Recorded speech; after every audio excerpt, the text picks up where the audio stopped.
अकबर की एक पत्नी थी, उसका नाम था ताज बेगम। क्या नाम था? सब लोग इधर देखो, क्या नाम था? ताज बेगम। तो पहली बार दर्शन करने के लिए ताज गई हैं। विराज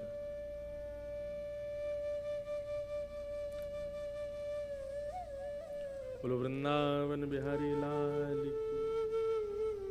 बहुत ध्यान से सुनना। ताज बेगम पहली बार अकबर के साथ गोवर्धन गई। अच्छा, अकबर के ऊपर एक चीज तो लगती है कभी कभी, अकबर के ऊपर कृपा तो थी ठाकुर जी की। वो वृंदावन भी जाता था, गोवर्धन भी जाता था तो वो अकबर ही, पर उसको संतों के दर्शन खूब हुए। स्वामी श्री हरदास जी ने बड़ी कृपा की, गुसाई विठलनाथ जी का बड़ा आश्रय प्राप्त हुआ अकबर को। था तो वो मुगल, लेकिन उसके शासन में, अब मेरे पढ़ने में ना आई हो तो बात अलग है, लेकिन जहां तक मैंने देखा कि उसने कभी मंदिरों को और किसी भी हिंदू वैदिक सनातनी को कभी ज्यादा कष्ट तो नहीं दिया। दर्शन आदि करने देता था सबको। आपके ओरछा के राजा मधुकर शाह जी भी मित्र थे अकबर के। तो अकबर ऐसे कभी कभी दिग्विजय के लिए घूमने जाता था। गोवर्धन गया, गुसाई जी से प्रार्थना की कि हमको श्रीनाथ जी का दर्शन करना है। गुसाई जी बोले देखो, हमारे मंदिर का निधान है, विधान है कि केवल वैदिक हिंदू ही भीतर प्रवेश कर सकते हैं भगवान। तो आपको दर्शन की यदि इच्छा है तो हमने एक ना मंदिर में खिड़की बनवा रखी है, वहां से हम दिखा देंगे ठाकुर जी आपको। अकबर बोला वहीं से दिखा दो। अकबर ने वहां से ठाकुर जी को देखा, ठाकुर जी को दर्शन करके वो चला गया। जैसे ही ताज बेगम बैठी उस खिड़की में और जैसे ही उस झरोके में से ठाकुर जी को देखा, अब तो स्थिति हो गई कि नेत्र बंद करे और वही छवि दिखाई दे ठाकुर जी की। यही पीछे जो छवि, ये गोवर्धन नाथ स्वरूप ठाकुर जी का, यही छवि दिखे। अब तो वो जहां जाए उसको वृक्षों की भी आकृति ऐसी दिखाई दे, उसको मयूरों की आकृति भी ऐसी दिखाई दे, वो रोटी भी देखे तो रोटी की आकृति भी ऐसी दिखाई दे। जहां देखे जित देखूं उतित श्याममयी, जहां देखे वहां श्याम सुंदर दिख रहे हैं। अब इसको आप क्या कहोगे बताओ? ताज बेगम का ना तो संग अच्छा, ना कुल अच्छा, ना परवरिश अच्छी, लेकिन फिर भी ठाकुर जी के प्रति प्रेम। इसको ये कहते हैं कि ताज बेगम नहीं गई है ठाकुर जी के पास, ताज बेगम का मन नहीं लगा है, ठाकुर जी का मन लग गया है ताज बेगम में। ये कहते हैं, इसको कहते हैं भगवत प्रीति। एक तो होता है हमको ठाकुर जी प्रिय लगते हैं, एक होता है ठाकुर जी को हम प्रिय लगे। ये कथा आदि इसलिए है भैया, हम लोग ताज बेगम जैसे तो नहीं है। ताज बेगम का जरूर पूर्व जन्म का कोई सत्कर्म हुआ होगा कि ठाकुर जी को प्रिय लगी, पर ये कथा आदि हम इसीलिए सुनते हैं ठाकुर जी को हम प्रिय लगे, हमें देख के ठाकुर जी रीझ जाए। ताज बेगम को खूब ज्वर चढ़ने लगा, बुखार आने लगा। बादशाह ने खूब वैद्य बुलाए, हकीम बुलाए, लेकिन कोई ठीक नहीं कर पाया। एक दिन बादशाह से जाकर के ताज बेगम ने अपने मन की बात कही, बादशाह हमारा ज्वर ठीक नहीं होगा, क्योंकि ये कृष्ण विरह का ज्वर है। जब से हम आपके साथ गोवर्धन गए और जब से हमने त्रिभंग लली श्याम सुंदर को देखा, तब से सब जगह हमको वही दिखाई देते हैं। हमें लगता है हमारा जन्म आपके सेवा के लिए या किसी और कार्य के लिए नहीं, हम उन्हीं के लिए पृथ्वी पर आए हैं। आप कृपा करके हमको वृंदावन भेज दो। अकबर ने पहले तो बहुत मना किया, लेकिन बाद में ताज बेगम की बात मान करके अकबर ने उनको वृंदावन जाने की आज्ञा दे दी। ताज बेगम वृंदावन आ गई और वृंदावन में रह करके ठाकुर जी का नित्य दर्शन करती थी। अच्छा, एक बड़ी सुंदर घटना है, ऐसी दो तीन लोगों के साथ हुई है। ताज बेगम को मंदिर में प्रवेश तो था नहीं, वो मंदिर में जाने तो देते नहीं थे। लोग बाग डरे रहते थे, अगर मुगलानी है कहीं भीतर जाकर के कुछ गलत अनर्थ कर दे तो मंदिर अपवित्र हो जाएगा, तो उसको बाहर ही रोक दिया जाता था। लेकिन उसकी भक्ति इतनी प्रबल थी कि वो दर्शन करके आने वालों से पूछती थी, श्याम सुंदर कैसे लग रहे हैं? तो बताते, बोले आज ऐसा मुकुट पहना है, आज कानों में ऐसे कुंडल पहने हैं, गले में ऐसे हार पहने हैं, ऐसी पीतांबरी पहनी है, ऐसी पजम्मी पहनी है। तो उन्हीं का चिंतन करती थी, सुन करके ऐसे ठाकुर जी लग रहे होंगे। और कभी कभी ठाकुर जी की वैसी आकृति रेत में बनाती और वहीं दर्शन कर लेती। बोले वाह श्याम सुंदर, आज आप ऐसे लग रहे हो। धीरे धीरे ताज बेगम की स्थिति इतनी ऊंची हो गई कि अब ताज बेगम किसी से पूछती नहीं थी, अपने नेत्र बंद करके अपने आप ही एक आकृति बनाती थी और दर्शन करके आने वाले से कहती थी, सुनिए आज ठाकुर जी ने नीली चोली पहनी है, आज ठाकुर जी ने गले में मोतियों की माला पहनी है, आज ठाकुर जी ने ऐसी पाग पहनी है, कानों में मत्स्याकृत कुंडल पहने हैं, हाथों में सोने के कड़ूले पहने हैं। और दर्शनार्थी बता, हाँ बिल्कुल ठाकुर जी ने ऐसे ही पहने। तो ताज बेगम आनंदित हो जाती, जय हो मेरे लाल। अब ताज बेगम को मंदिर जाने की आवश्यकता नहीं थी, वो नेत्र बंद करती थी और ठाकुर जी का प्रत्यक्ष दर्शन होता था। मैं कभी कभी मेरे ऊपर एक कृपा हुई ठाकुर जी की, वो सुनाया करता हूं, बहुत ध्यान से सुनिएगा बंधु। भक्ति की प्रधानता।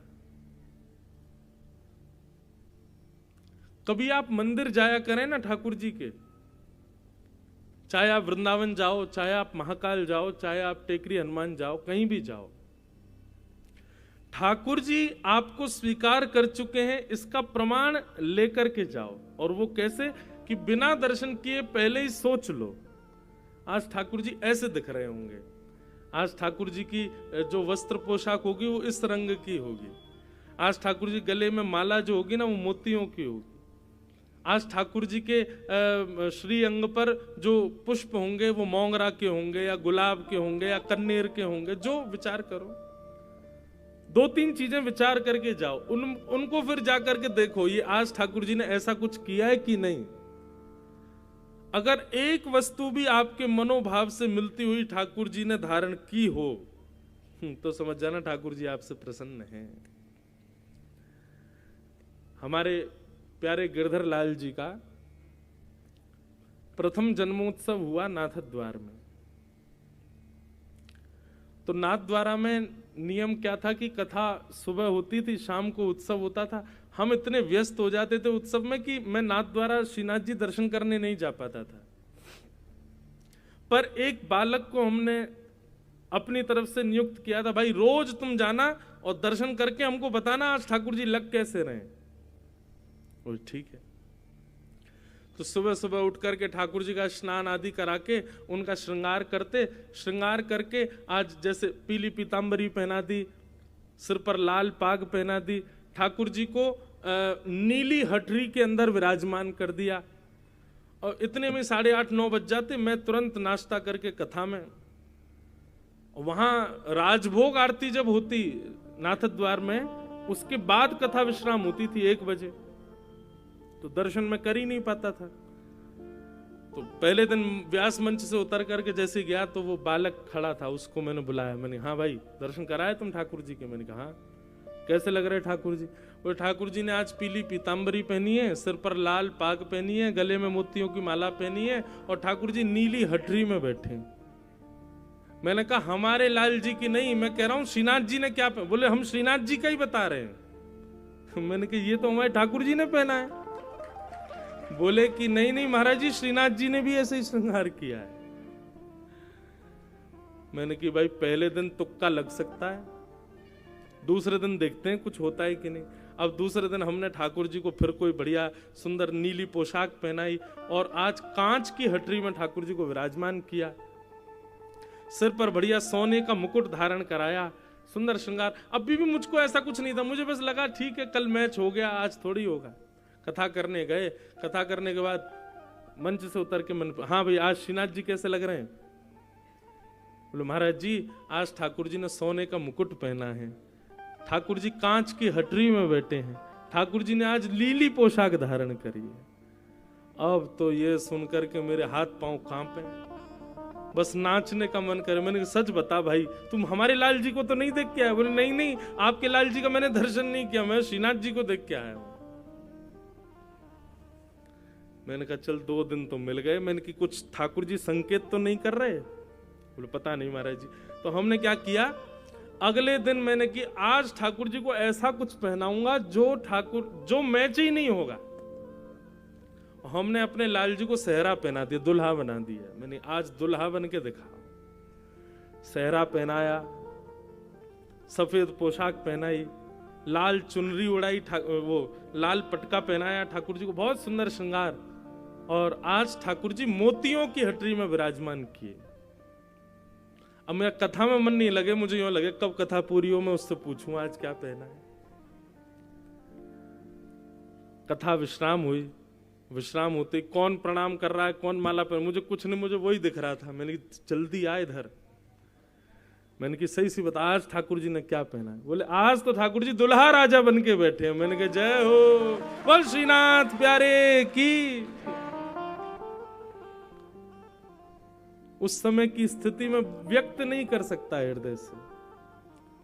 इतना रोना आया, इतना ठाकुर जी को हृदय से लगा के आनंदित हुए कि जय हो ठाकुर जी। आज ऐसा लगा कि मानो उत्सव आपने स्वीकार किया। हम अपने ठाकुर जी का श्रृंगार करते और वो श्रृंगार अपने आप वहां श्रीनाथ जी का भी वैसा ही होता। यह है भक्ति। और ऐसे स्वीकारीकरण ठाकुर जी व्यक्त करते हैं। तो आप कभी कभी वृंदावन आते हैं, पहले ही सोच लिया करो बिहारी जी आज अगर आपने ऐसा कुछ पहन रखा होगा तो हम समझ जाएंगे आप हमसे प्रसन्न हो। और सही माने संग में 2-3 लोगों को रखना संभालने के लिए। यदि आपने जैसा सोचा वैसे ठाकुर जी दिख गए तो हो सकता है अटैक भी पड़ जाए, आपको बच नहीं पाओगे। कई 2 लोग चाहिए होंगे, भाई हमको संभाल लेना तुम कैसे भी, क्योंकि लगेगा कि वाह ठाकुर जी आज तो श्रृंगार मानो मैंने ही किया है आपका। तो ताज बेगम के साथ ऐसा होने लगा कि पहले तो वो पूछती थी कि ठाकुर जी कैसे दिख रहे हैं और वैसी आकृति बनाती थी और उस आकृति का दर्शन करती थी। पर धीरे धीरे उसके मन में अब वो जैसा मन में विचार करती थी और दर्शनार्थियों से पूछती थी कि ठाकुर जी आज ऐसे दिख रहे हैं क्या? सब कहते बोले हाँ ऐसे ही दिख रहे हैं। ताज बेगम खूब नाचती। ताज बेगम का एक पद है मुझे बहुत प्रिय लगता है, सुनो दिल जानी मेरे दिल की कहानी। मुगल थी ना इसलिए मुस्लिम शब्द है, उर्दू शब्द है उसके पद में। सुनो दिल जानी मेरे दिल की कहानी, तेरे हाथ हूँ बिकानी, तेरे हाथ हूँ बिकानी, बदनाम भी सहूंगी, सुनो दिल जानी मेरे।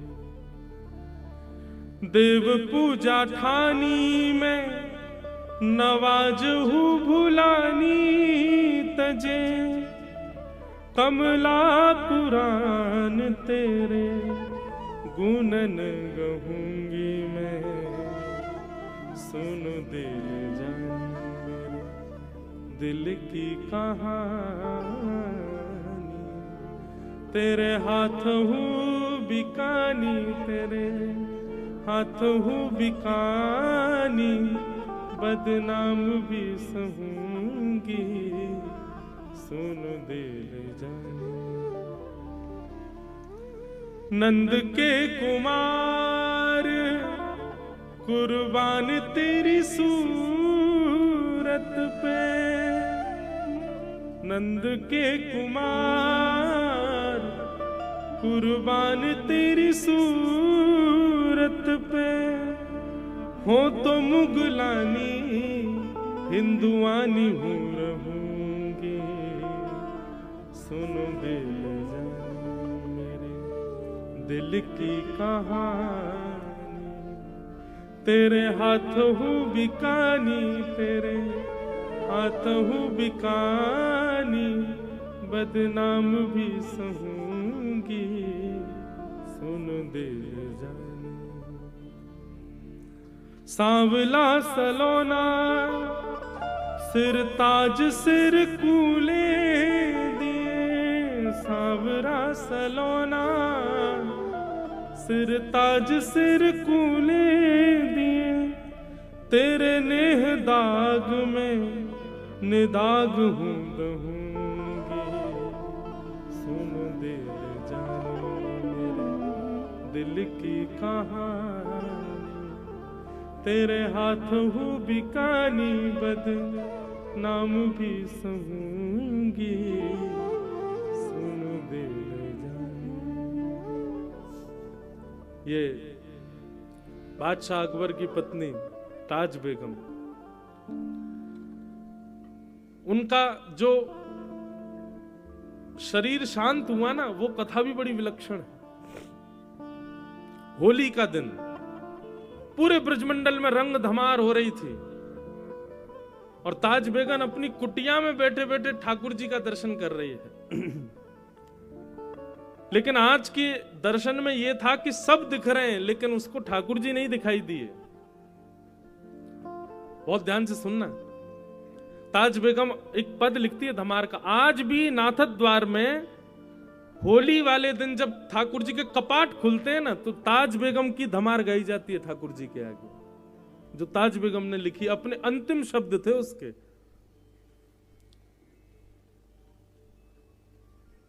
मुझे याद नहीं है पूरी धमार, पर बहुत बहुत अच्छी धमार है वो। बहुरी ढप बाज रहे, ऐसे उसका प्रारंभ है। बहुरी ढप बाज रहे, ढप बजते हैं ना हमारे वृंदावन में जब होली होती है, तो गाते गाते वो पूरे ब्रज का वर्णन करती है। नंद बाबा अबीर उड़ा रहे हैं, यशोदा मैया गुलाल उड़ा रही हैं, गोपियां एक दूसरे के गाल पे गुलाल लगा रही हैं। अरे कहां तक गए, गैया भी एक दूसरे से अपने अंग को रिगड़ करके होली खेल रही हैं। ग्वाल बाल सब यमुना जी में कूद रहे हैं। इस प्रकार पूरे ब्रज का दर्शन करते हुए अचानक लिखते लिखते वो रुक गई। 5-6 पंक्तियां लिख दी लेकिन अभी तक ठाकुर जी नहीं दिखाई दिए उनको, सब दिख गए। सबके वर्णन करते करते करते करते करते तभी ताज बेगम के मनोभाव में दर्शन दिखता है कि असंख्य गोपियां सुंदर गुलाल अबीर उड़ा रही हैं। गुलाल के एक जैसे मानो कोहरा जैसे पड़ता है, ऐसे गुलाल का कोहरा पड़ रहा है और उसमें मधुर मोर पिच्छ दिखाई दे रहा है। थोड़ी सी ठाकुर जी की वंशी दिखाई दे रही है। नीलांबर ठाकुर जी लाल लाल गुलाल के बीच में से जैसे ही निकल करके आए, ताज बेगम को लगा मानो प्रत्यक्ष ठाकुर जी सामने आ गए।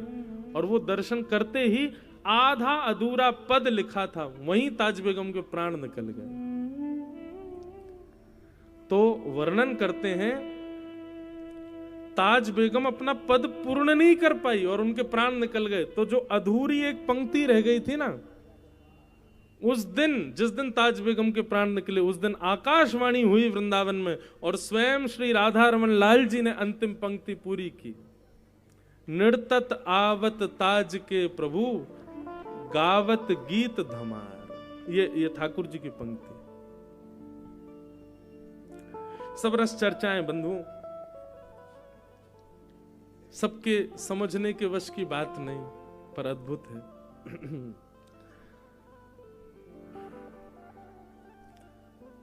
परीक्षित जी महाराज से सुखदेव जी ने कहा कि परीक्षित, तुम भक्ति की कामना करो, और सृष्टि का प्रसंग सुनाया। सृष्टि का प्रसंग सुनाते हुए कल हमने सुना कि महादेव ने सृष्टि की, कैसी सृष्टि की सबको पता है। तत्पश्चात ब्रह्मा जी ने अपने अंग के 2 हिस्से किए और बाम अंग से सतरूपा, दाहिने अंग से स्वयंभू मनु प्रकट हुए। स्वयंभू मनु सतरूपा के 3 पुत्री और 2 पुत्र हुए। आकुति, देवहूति, प्रसूति 3 बेटी और 2 पुत्र प्रियव्रत और उत्तानपाद। अब इन्हीं के प्रसंग में ही आगे का क्रम पूरा चलेगा। इसी बीच में भगवान बराह प्रकट हुए, उन्होंने पृथ्वी की रक्षा करके पुनश्च उसको विद्यमान किया, हिरण्याक्ष का वध किया। हिरण्यकश्यप ने उसी दिन से तपस्या प्रारंभ कर दी ठाकुर जी से युद्ध करने के लिए। तो पृथ्वी पर प्रथम मानव के रूप में स्वयंभू मनु पधारे और स्वयंभू मनु के 3 पुत्रियों में से एक पुत्री की कथा अब यहां से प्रारंभ होती है, जिनका नाम है देवहूति। और देवहूति के वहां भगवान कपिल के रूप में पधारे। बड़े ध्यान से कथा सुनिएगा। एक ऋषि हुए जिनका नाम था कर्दम ऋषि। कर्दम ऋषि ने 1000 वर्ष तक तपस्या की। ये ब्रह्मा जी की छाया से प्रकट हुए थे और 1000 वर्ष की तपस्या करने के बाद जब ठाकुर जी प्रसन्न हुए, भगवान ने कहा वरदान मांगो, वर मांगो, क्या चाहिए। तब कर्दम ऋषि ने भगवान से क्या मांगा? बहुत सुंदर बात कि तथा सचाहम परिवोढु काम समानशीलां गृहमेधधेनुम् उपेयवान्मूलमशेषमूलम् दुराशय कामदुदांग्रिपश्य। यहाँ जितने भी लोग अब विवाहित बैठे हैं और जो अब विवाह करने के बस समय पे आ गए हैं, मंद मंद मुस्कुरा रहे हैं, बहुत ध्यान से सुनो।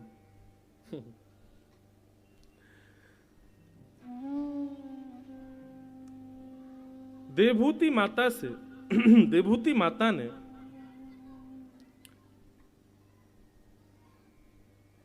कर्दम ऋषि की प्राप्ति की, लेकिन उसके लिए कर्दम ऋषि ने तपस्या की। यह पहली बार सुनने में आया कि किसी व्यक्ति ने विवाह के लिए तपस्या की। और एक बात कहें, करनी भी चाहिए। जीवन का सारा परिवर्तन हो जाता है विवाह के बाद। वास्तव में कहा जाए तो कोई अतिशयोक्ति नहीं। आप बस प्रारंभिक जी रहे थे जब तक विवाह नहीं हुआ। विवाह होने के बाद तो असली जीवन प्रारंभ होता है। आप सब लोग इस बात में ज्यादा अनुभवी हैं। हमको तो गुरुजनों का अनुभव है, वैसे तो अनुभव नहीं है। तो गुरुजनों के जो भागवत आदि ग्रंथों में जो वर्णित है उसका अनुभव है, और उसके अनुभव के अनुसार व्यक्ति का जीवन ही प्रारंभ विवाह के बाद होता है। विवाह का मतलब क्या होता है? विशेष प्रकार का भार, उसको उसी को विवाह कहा गया। तो कर्दम ऋषि ने भगवान की तपस्या की, और तपस्या करते हुए ठाकुर जी ने जब कहा कि वरदान मांगो, क्या चाहिए, तो कर्दम ऋषि कहते हैं जो मांगेंगे सो दोगे आप। भगवान बोले निश्चित देंगे, मांगो क्या चाहिए। तब कर्दम ऋषि कहते हैं तथा सचाहम परिवोढु काम समानशीलाम गृहमेधधेनुम्। सब लोग सावधानी से सुनो। हे भगवान, मैं आपसे जितना प्रेम करता हूं, मुझसे भी कई अधिक आपसे प्रेम करने वाली एक कन्या से मेरा विवाह हो जाए, ऐसी कृपा मुझ पर कर दो। समझ में आई बात?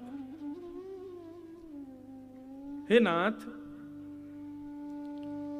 मैं आपसे जितना प्रेम करता हूं, मैं आपकी जितनी सेवा करता हूं, मैं आपका जितना यजन करता हूं, मुझसे भी कई गुना ज्यादा आपसे सेवा करने वाली, आपसे प्रेम करने वाली, आपका यजन करने वाली एक कन्या से मेरा विवाह हो जाए, इसी के लिए मैं 1000 वर्ष से तपस्या कर रहा हूं। तो भगवान पहले तो हंसे। भगवान बोले वाह, ये क्या मांग रहे हो आप हमसे? बोले ठाकुर जी, मांगनी तो आपसे भक्ति चाहिए, लेकिन अगर मैं गृहस्थाश्रम में भक्ति मांग रहा हूं तो क्या बुराई है? ऐसी पत्नी मिल जाए जो आपकी भक्ति करे, बस ये कृपा करके दे दो। तो भैया जितने भी अविवाहित बैठे हैं, निश्चित है कि कथा में बैठे हो तो आप सब भक्त हो, और विवाह के बाद सबको इच्छा है कि हमारे जीवन संगी जो हमें वो भी भक्त हमें। तो कर्दम ऋषि का ये जो श्लोक है इसको नित्य गाया करो, ठाकुर जी से प्रार्थना किया करो। तथा सचाहम परिवोढु काम समानशीलाम गृहमेधधेनुम्। भगवान प्रसन्न हो गए, और प्रसन्न होकर के ठाकुर जी ने कर्दम ऋषि से कहा ठीक है करदम ऋषि, आप चिंता मत करो, परसों स्वयंभू मनु की बेटी देवहूति के साथ आपका विवाह होगा। वो आपसे भी ज्यादा मेरा भजन करती है, आपसे भी ज्यादा मेरा यजन करती है, आपसे भी ज्यादा मेरा चिंतन करती है।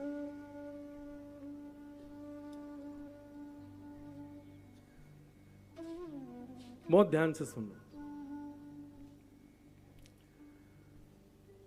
करदम ऋषि का ये वरदान सुन करके, भगवान का ये वरदान सुनकर के करदम ऋषि प्रसन्न हो गए। लेकिन भगवान कहने लगे, ये वरदान तो आपके मांगने पर हमने दिया, एक वरदान हम अपनी तरफ से आपको देना चाहते हैं। बोले क्या? देवहूति के साथ विवाह होगा, ये हमारी तरफ से वरदान है, पर आपके यहां पुत्र के रूप में हम ही जन्म लेकर के आएंगे, ये हमारी तरफ से अलग से एक वरदान है।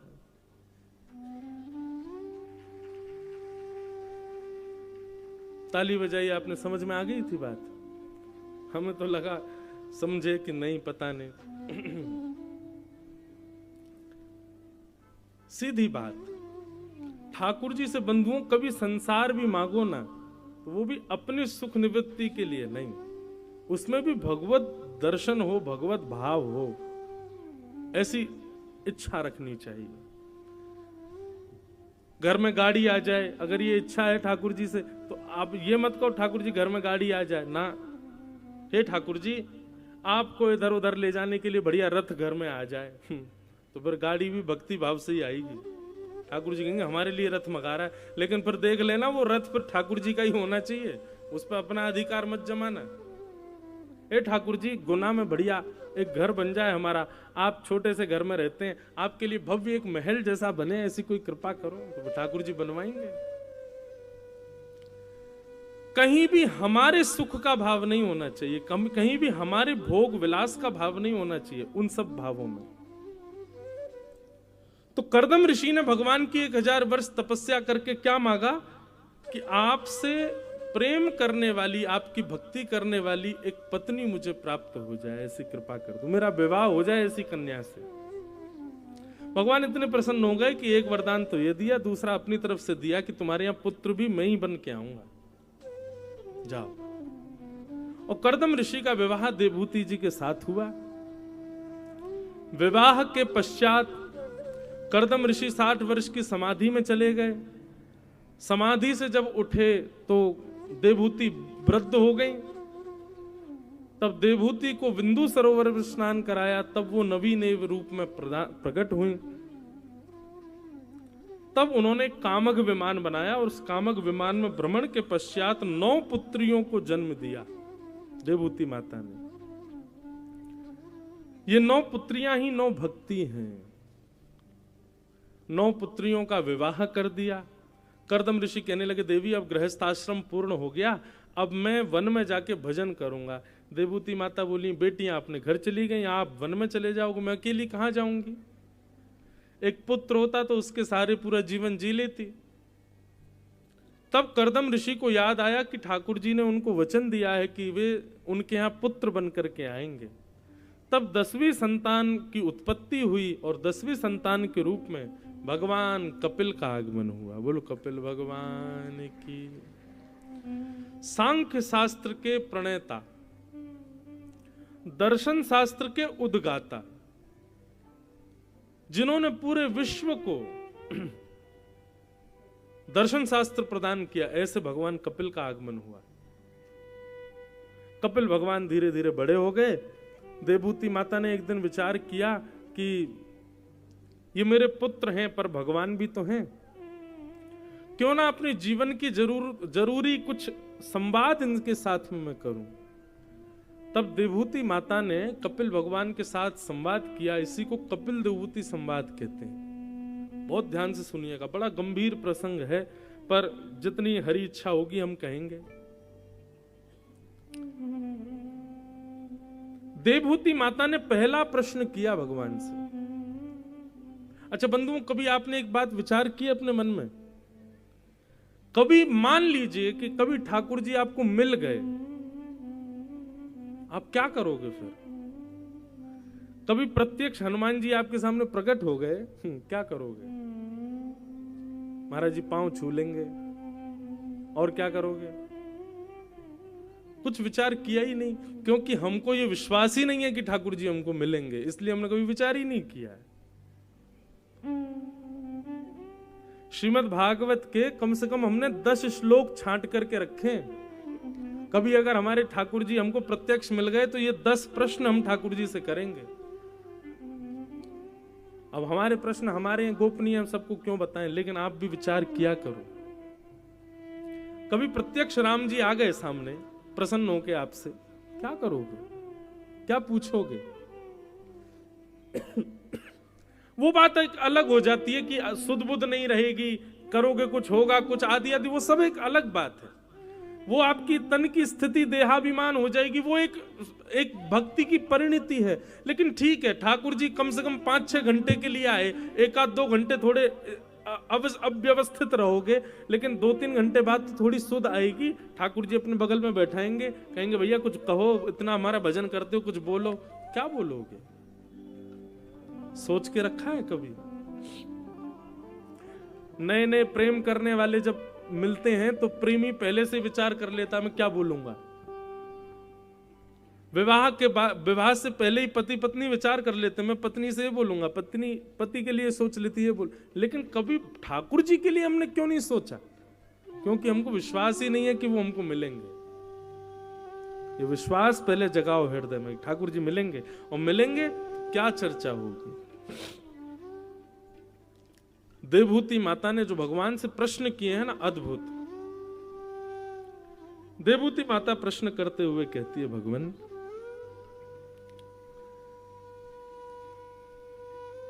कि निर्वेणानितराम्भूमल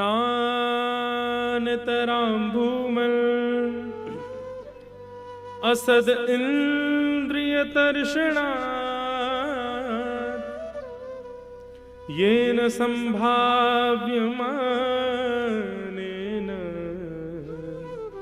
प्रपन्नांधं तम प्रभु। देवभूति माता प्रश्न करती है, भगवान हम अपनी समस्त इंद्रियों की इच्छाओं को पूरी करते करते हार चुके हैं, पर हमारी इंद्रियों की इच्छाएं कभी पूरी नहीं होती। कृपा करके ऐसा कोई मार्ग बताओ कि हमारे चित्त में फिर कोई इच्छा ही ना प्रकट हो। आज इच्छा प्रकट हो गई रसगुल्ला खाने की, तो उसके पीछे पड़े, कैसे भी करके रसगुल्ला खाया जाए। इच्छा हो गई कि आज भेल खानी है, तो उसके पीछे पड़े। अब इच्छा हो गई घर बनाना है, तो घर बनाने के लिए धन कैसे कमाना है, धन कमाने के लिए लगे हैं पूरे दुनिया में काम करने में। निश्चित ही व्यक्ति के चित्त में इच्छा प्रकट होती है, और वही इच्छा ही उसको कर्म बंधन में बांधती है। ठाकुर जी ऐसा कोई उपाय नहीं है जिससे चित्त में कोई इच्छा ही प्रकट ना हो, क्योंकि इन इच्छाओं के मारे ही पूरी दुनिया में सब लोग भाग रहे हैं। लेकिन ये इच्छाएं भी पूरी नहीं होती। आपकी इच्छा थी बस घर बन जाए और कुछ नहीं, हमारा घर बन गया, घर में आ गए, उसी दिन दूसरी इच्छा जन्म ले लेती है, ये और हो जाए, वो भी हो गया, उसी दिन तीसरी इच्छा जन्म लेती है, ये और हो जाए। कभी भी किसी के साथ ऐसा कभी नहीं होता कि वो पूर्ण रूपेण स्थिर हो गया हो कि अब मेरी कोई इच्छा नहीं, कभी नहीं होता ऐसा।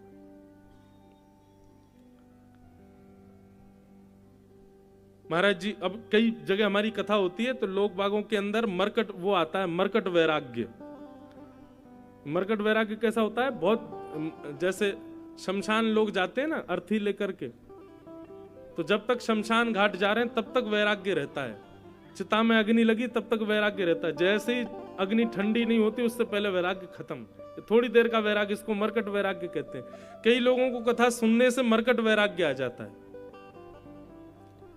आएंगे कक्ष में मिलने के लिए, महाराज जी अब आपकी कथा सुनकर के हम पूर्ण रूपेण विरक्त हो चुके हैं, अब हमारा कुछ मन नहीं है, घर परिवार में रहना नहीं है, अब आप बस अपने कथाओं में कोई सेवा बता दो, सब वैष्णव ब्राह्मण गंधर्वजन और हमारी पूरी टीम रहती, इन्हीं की सेवा कर देंगे, कोई भी एक सेवा दे दो हमको।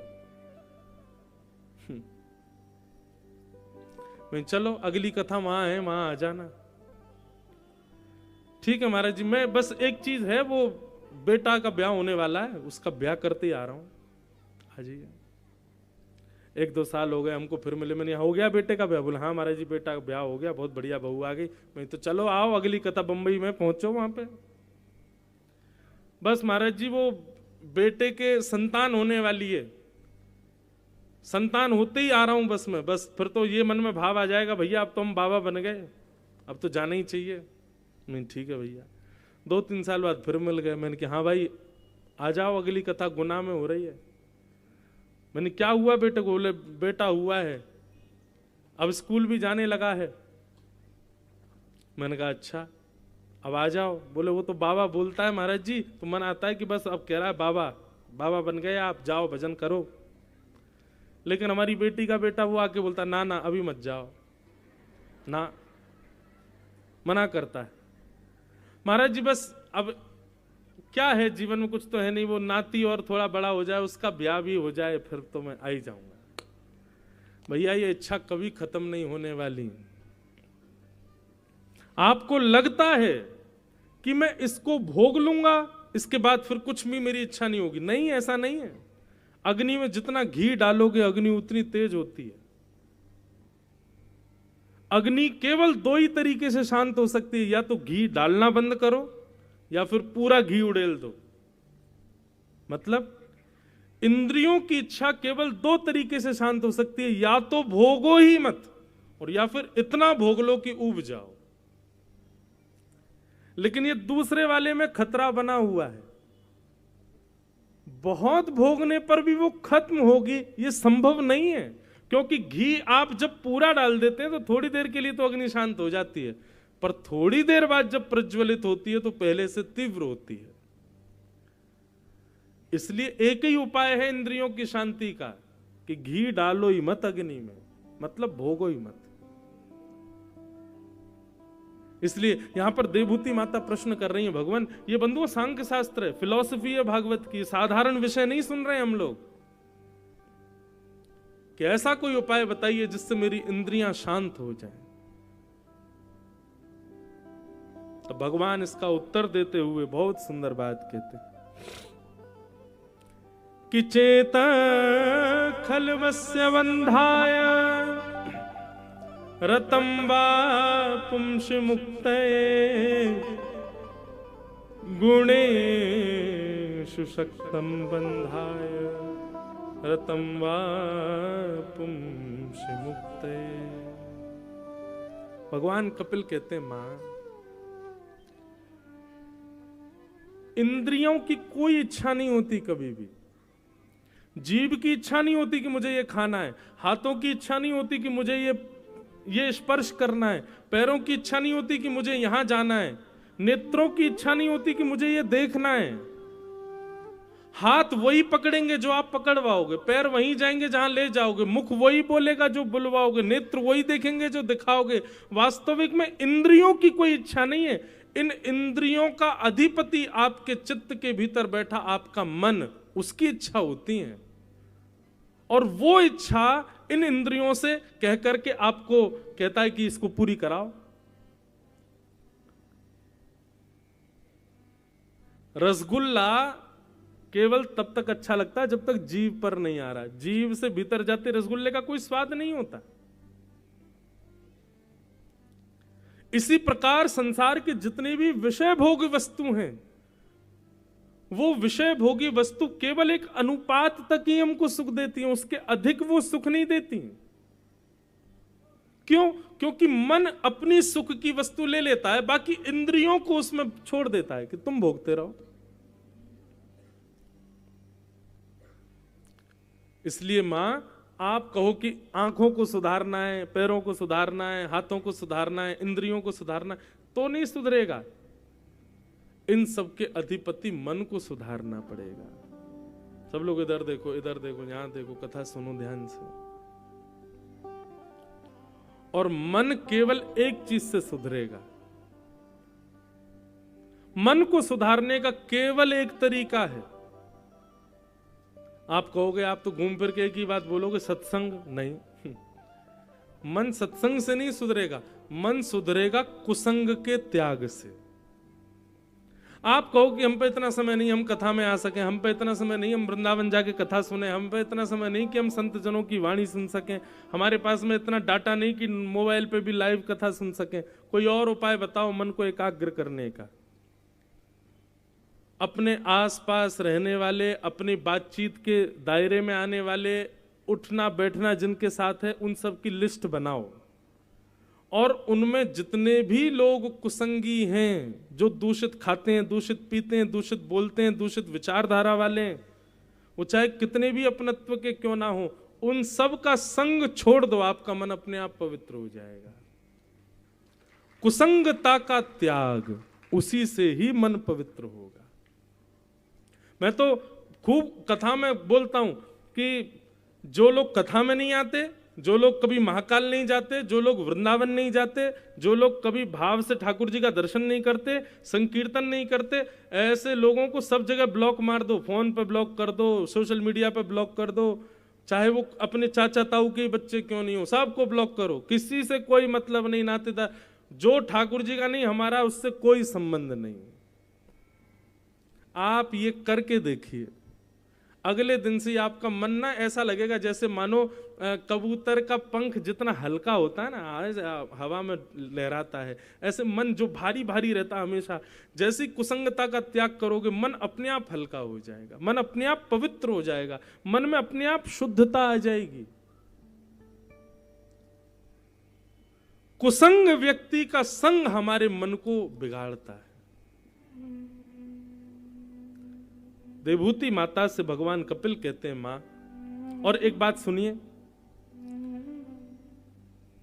कुसंगता का त्याग मतलब व्यक्ति विशेष का त्याग नहीं होता है। आप जो वस्त्र पहनते हैं ना, उन वस्त्रों से भी संग का पता चलता है। आप जो खाते हैं, अन्न से भी आपके संग का पता चलता है। आप अन्न का कैसा संग करते हो, आप वस्त्रों का कैसा संग करते हो। आपने देखा होगा कई संत महापुरुष कहीं भी जाते हैं अपना आसन संग लेके चलते हैं, और वो जैसी कुर्सी पे बैठेंगे तो पहले आसन बिछाएंगे फिर बैठेंगे। क्यों?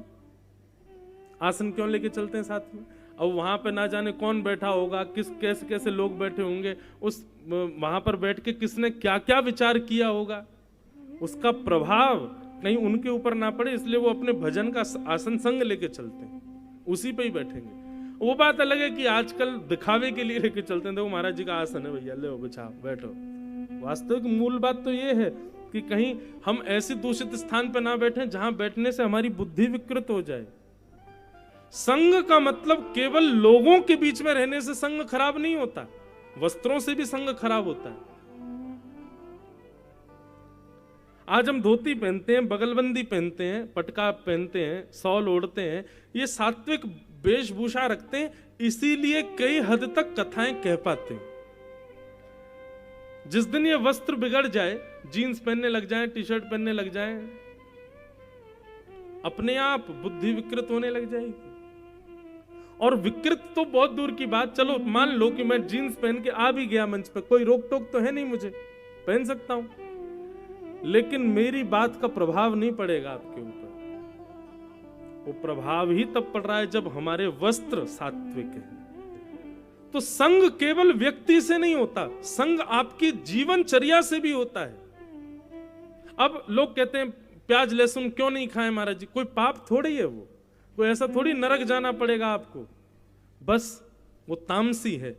अभी 7 दिन यहाँ कथा चल रही है, तो अब आप सब लोगों का तो पता नहीं आप लोग घर जा क्या पाते हैं, लेकिन यहाँ जितने भी हमारे आयोजक परिवार, किरार परिवार, ये लोग बढ़िया शुद्ध भोजन कर रहे हैं, सात्विक भोजन कर रहे हैं, कोई प्याज लहसुन का प्रयोग नहीं कर रहे, शुद्ध सात्विक भोजन कर रहे हैं। इसका प्रभाव इनके मन पर यह पड़ रहा है कि ये 3 घंटा बैठ रहे हैं, 24 घंटा कथा चित्त में चल रही है, रात में लाल जी का दर्शन, सुबह लाल जी का दर्शन, 24 घंटे व्यापार आदि की इतनी चिंता नहीं हो रही होगी, 24 घंटा बस ठाकुर जी का स्मरण चल रहा होगा। क्यों?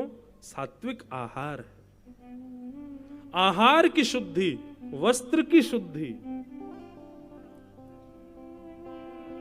आचरण की शुद्धि, संग की शुद्धि, सबसे मन पर बड़ा प्रभाव पड़ता है। आप लोग पहाड़ों पर जाते हैं, नदी किनारे जाते हैं, तो वहां अपने आप मन लगने लग जाता है। क्यों? सात्विक है, वातावरण शुद्ध है, वहां पर तामसी, जितना नगरों में तामसी लोग रहते हैं इतने तामसी लोग वहां नहीं है, इसलिए आपका मन शांत हो रहा है। पर्यावरण से भी हम लोग कितने घरों में जाते हैं, लोग बाग बुलाते हैं, सत्य बता रहे हैं, घर में पैर रखते ही अनुभव हो जाता है कि घर कैसा है, यहाँ के लोग कैसे हैं, क्या खाते होंगे, क्या पहनते होंगे, क्या पीते होंगे, विवाद चल रहा होगा, भाई भाई लड़ रहे होंगे, सब पता चल जाता है। और ऐसे घर में फिर बैठने का बहुत ज्यादा देर मन नहीं करता, बस होता है बस प्रणाम करें, चलो दंडवत चलो। और कहीं कहीं ऐसे घरों में भी जाते हैं, वहां बैठ करके बस लगता है कि कोई तकिया दे दे यहीं सो जाए, इतना सुख मिल रहा है, चित्त को इतनी शांति मिल रही है, इतना बढ़िया लग रहा है।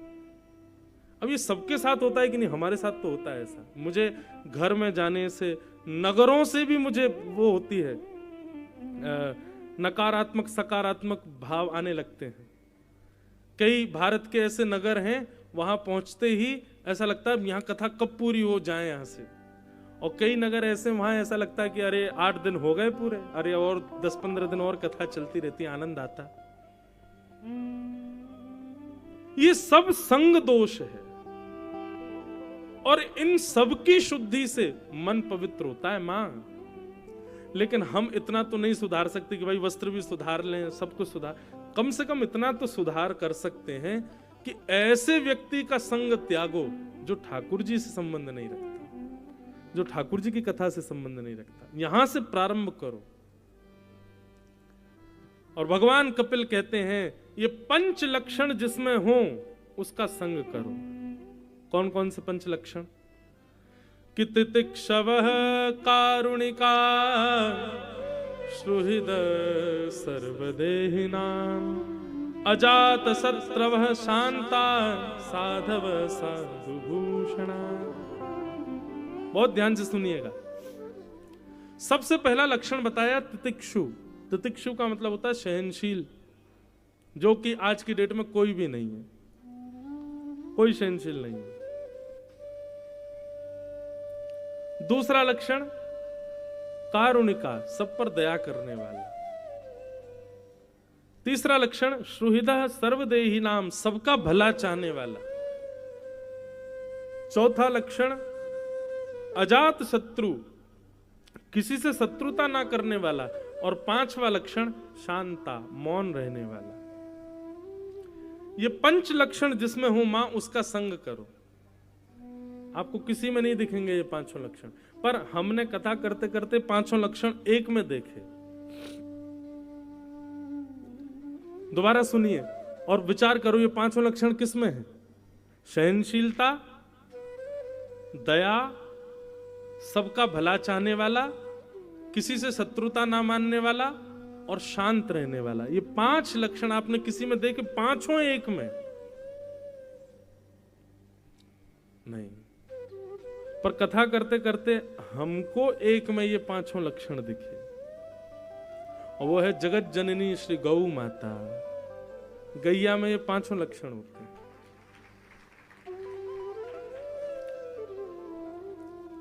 केवल ताली नहीं बजानी, इस पे विचार करो, है कि नहीं ये 5 लक्षण? तितिक्षव, सहनशील, गैया सहनशील है, बहुत सहती है।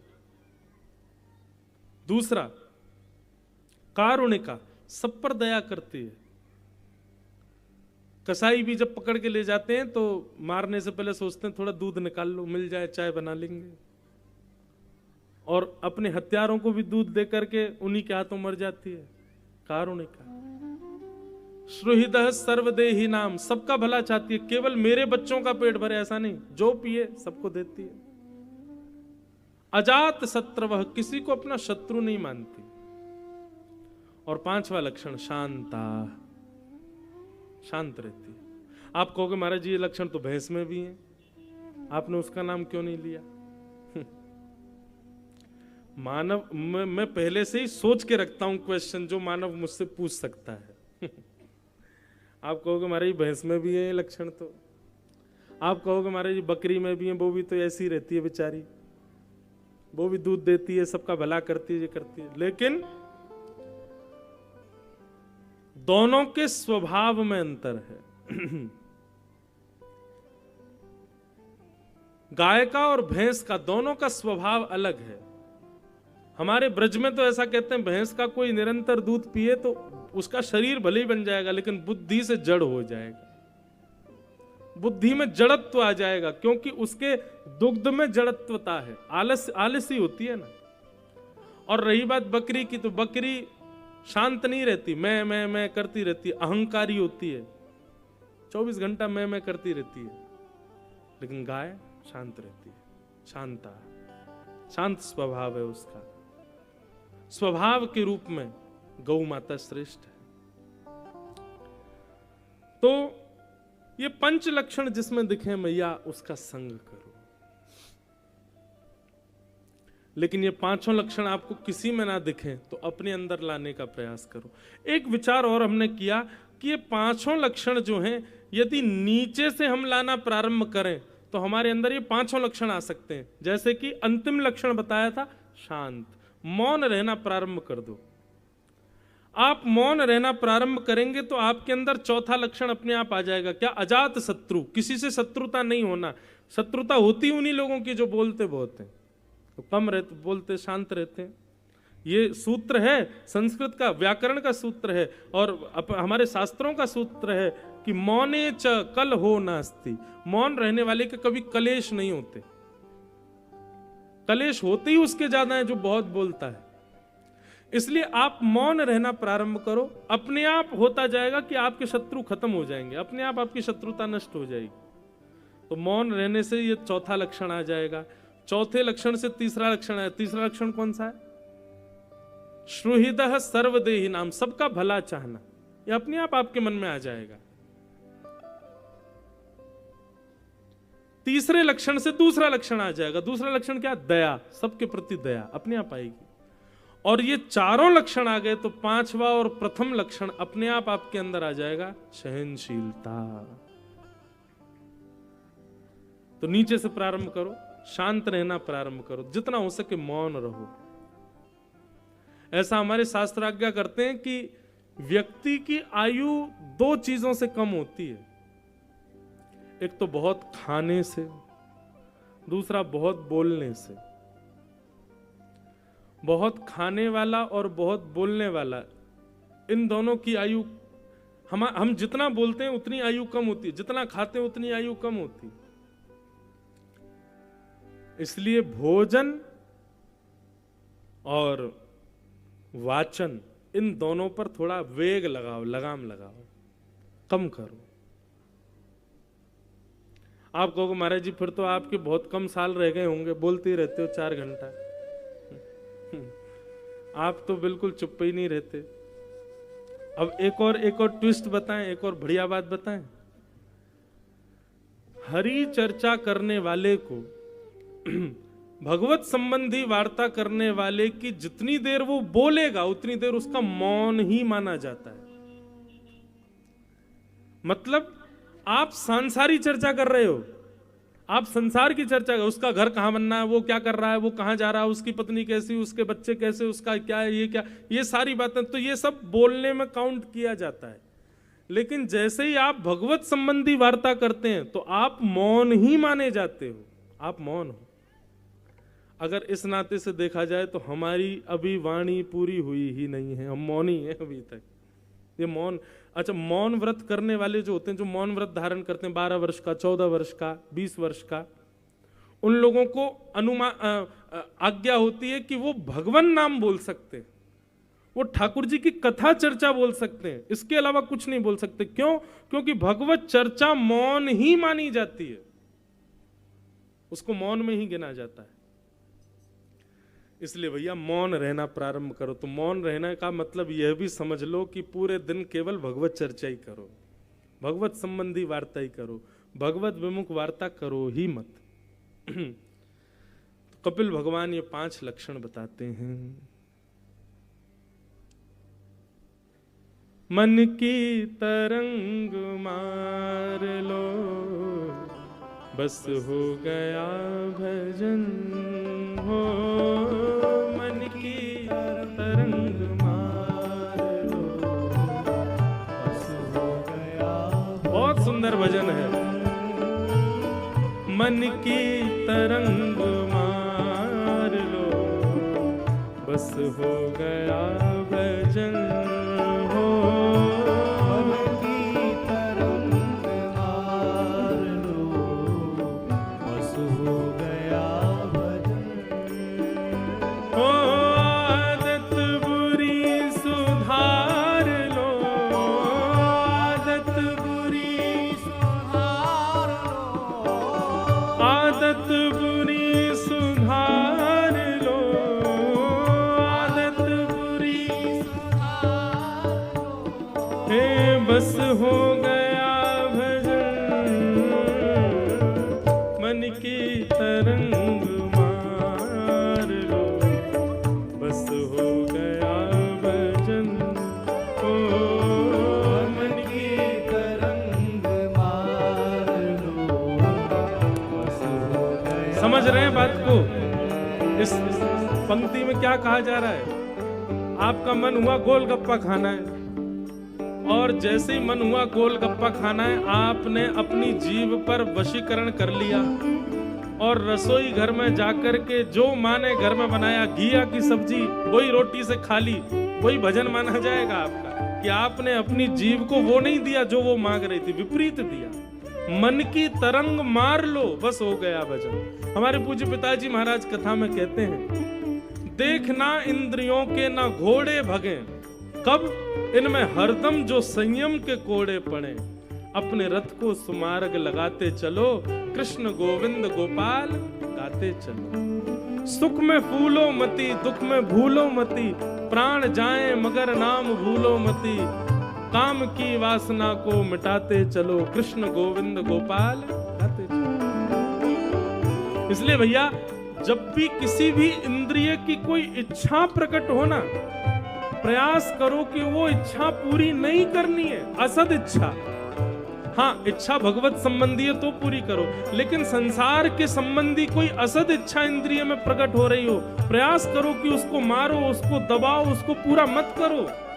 आप इतना कर लेंगे तो भी आपका भजन माना जाएगा। मन की तरंग मार लो, बस हो गया भजन हो। मन की तरंग मार लो, बस हो गया भजन। हाँ, कोई तुम्हें बुरा कहे, सुनकर करो क्षमा। कोई तुम्हें बुरा कहे, सुनकर करो क्षमा। कोई तुम्हें बुरा कहे, सुनकर करो क्षमा। कोई तुम्हें बुरा कहे, सुनकर करो क्षमा। अपनी वाणी का स्वर संभाल लो, अपनी वाणी का स्वर संभाल लो। अपनी वाणी का स्वर संभाल लो। अपनी वाणी का स्वर संभाल लो। ओ बस हो गया भजन हो। वाणी का स्वर संभाल लो, बस हो गया भजन। किसी ने आपसे बुरा कहा, किसी ने आपको गलत कहा, पर प्रत्युत्तर में आपने कुछ गलत नहीं किया, बस वही भजन माना जाएगा आपका। वाह, संभाल लिया तुमने अपने आप को, रोक लिया अपने आप को, नियंत्रित कर लिया अपने आप को, बस यही भजन है। अपनी वाणी का स्वर संभाल लो, अपनी वाणी का स्वर संभाल लो, बस हो गया भजन हो। वाणी का स्वर संभाल लो, बस हो गया भजन। ओ मन की तरंग मार लो, बस हो गया भजन। मन की तरंग मार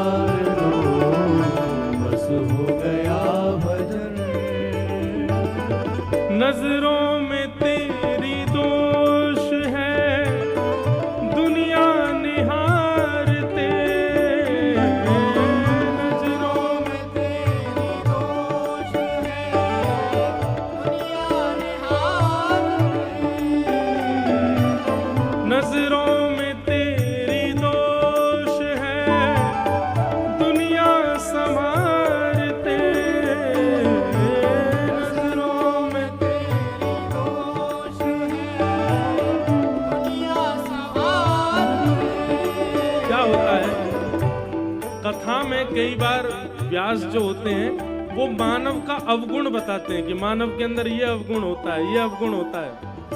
तो हमारा स्वभाव क्या होता है, हम अपने अंदर नहीं देखते, बगल वाले को बोलते हैं देख तेरे अंदर ये कमी है जो महाराज जी बता रहे हैं, हमने तुझसे कभी बोली नहीं लेकिन ये तेरे बारे में ही बोल रहे हैं ये। हम दूसरों में दोष देखते हैं, अपने अंदर नहीं देखते। एक बात बताएं, देवताओं में और राक्षसों में अंतर क्या है? उनकी नजरों में अंतर है। देवता जो हैं वो अधम से अधम में भी सद्गुण देखते हैं, इसीलिए वो देवता हैं। और राक्षस जो हैं वो प्रभु श्री राम में भी दोष देखते हैं, इसीलिए वो राक्षस हैं। कहने का अभिप्राय, जो सब में दोष देखे वो राक्षस है, वो जो सब में गुण देखे वही देव है। इसलिए भैया सब में गुण देखो, सब में अच्छाई देखो, सब में भलाई देखो। अच्छा क्या है? एक व्यक्ति बोला महाराज जी आप कथा बहुत बढ़िया करते हो। मैंने कहा अच्छा, पर बीच बीच में अपनी जुल्फियां बहुत काटते हो, ले मुंह में वो दोष दिख गो तो है। तो कई लोग दोष दृष्टि रखते ही हैं, वो सब में ही दोष देखते हैं। ऐसा नहीं, किसी और के अंदर दोष नहीं है। नजरों में तेरी दोष है, दुनिया निहारते। नजरों में तेरी दोष है, दुनिया निहारते। ओ समता का अंजन डाल लो, समता का अंजन डाल लो। हाँ समता का अंजन डाल लो, समता का अंजन डाल लो। बस हो गया भजन। समता का अंजन डाल लो, बस हो गया भजन। ए मन की तरंग मार लो, बस हो गया भजन। मन की तरंग मार लो, बस हो गया भजन। ओ आदत बुरी सुधार लो, आदत बुरी सुधार लो। आदत बुरी सुधार लो, आदत बुरी सुधार लो। बस हो गया भजन। मन की तरंग मार लो, बस हो गया भजन। मन की तरंग मार लो, बस हो गया भजन। मन की तरंग मार लो, बस हो गया भजन। मन की तरंग मार लो, बस हो गया भजन। इसलिए भैया भजन का मतलब केवल नाम जप और सत्संगी नहीं होता। कई सारे आपके व्यवहार भी आपके भजन को परिलक्षित करते हैं। भगवान देवहूति को बहुत सारे प्रश्नों का उत्तर देते हैं, इसी को कपिल देवहूति संवाद कहते हैं। अष्टांग योग का वर्णन, 25 तत्वों का वर्णन, जंतु की स्तुति आदि आदि ये सब क्रम देवहूति संवाद में सुनाए गए।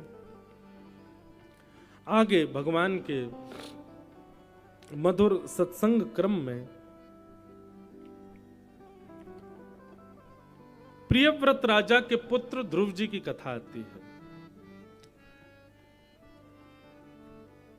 प्रियव्रत और उत्तानपाद ये दो राजा हैं, ये दो भाई हैं आपस में, स्वयंभू मनु के पुत्र हैं। उनमें उत्तानपाद के पुत्र हुए श्री ध्रुव जी महाराज। उत्तानपाद के दो ब्याह हुए सुनीति और सुरुचि के साथ। इन्हीं सुनीति और सुरुचि को मन और बुद्धि बताया गया मानव की। हम सबके भी दो दो ब्याह हुए हैं, बुद्धि और मन के साथ। और हम हमेशा असमंजस में ही रहते हैं कि बुद्धि की माने कि मन की माने। कई लोग हैं वो बुद्धि से बहुत चलते हैं, कई लोग हैं वो मन से बहुत चलते हैं। बुद्धि से चलने वाला व्यक्ति चतुर बहुत होता है, मन से चलने वाला व्यक्ति भावुक बहुत होता है। बात बात पर रो जाएगा, बात बात पर भावुक हो जाएगा, बेचारे के नेत्र सजल हो जाते हैं। और बुद्धि से चलने वाला व्यक्ति जल्दी रोता नहीं, वो चतुराई से उस स्थिति से कैसे निकला जाए ये विचार करता है। तो कई जगह बुद्धि से चलने वाला व्यक्ति श्रेष्ठ है, पर कई जगह मन से चलने वाला व्यक्ति श्रेष्ठ है। पर वैष्णव कैसा होना चाहिए? ना तो बुद्धि के पक्ष में रहे ना मन के पक्ष में रहे, दोनों को एकाकार कर ले। जो बुद्धि की इच्छा वही मन की इच्छा, और जो मन की इच्छा वही बुद्धि की इच्छा, दोनों में कोई अंतर ना रह जाए।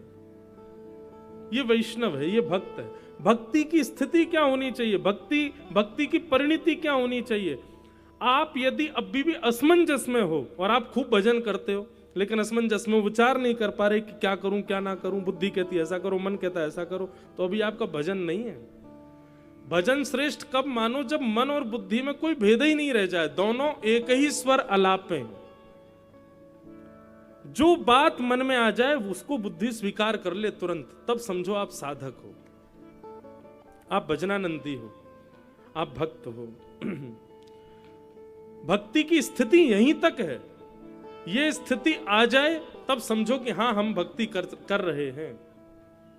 लेकिन खूब भजन करते हैं, खूब नाम जप करते हैं, महाकाल भगवान का हर महीने दर्शन करने जाते हैं, और महाराज दुनिया भर के संतों को प्रणाम करते हैं, दुनिया भर के नियमों का पालन करते हैं, लेकिन असमंजस में रहते हैं। बुद्धि और मन निर्णय नहीं ले पाता क्या करना चाहिए, अभी भजन नहीं है आपका। सत्संग का एक बहुत बड़ा प्रभाव यह है बंधुओं, निर्णयात्मका बुद्धि प्रदान करता है सत्संग। मतलब निर्णय क्या लेना है, कब लेना है, कैसे लेना है, ये सत्संग करने वाले व्यक्ति को बहुत सरलता से आ जाता है। इसलिए सत्संगी बनो, खूब भजन ठाकुर जी का करो, खूब कथा सुनो, श्रवण करो, कथाएं हो, संतों को प्रणाम करो। सत्संग का फल यही है, निर्णयात्मका बुद्धि।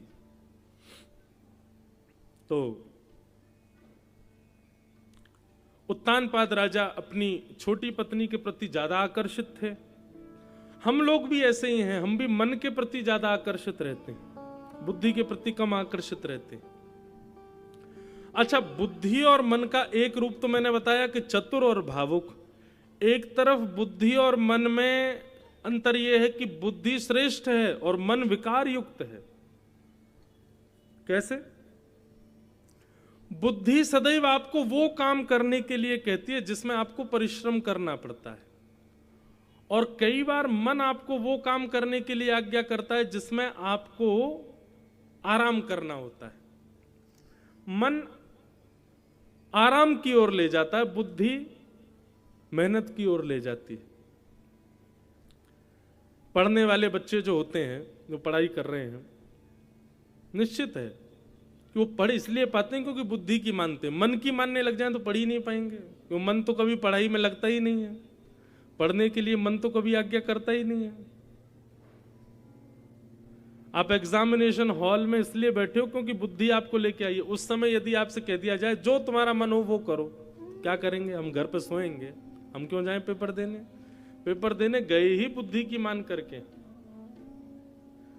तो ये बुद्धि और मन जो है ना, बड़ी असमंजस है, बड़ी मतलब दुविधाजनक स्थिति प्रकट करते हैं ये, और इन्हीं की वजह से मानव जो है वो दुविधाओं में रहता है।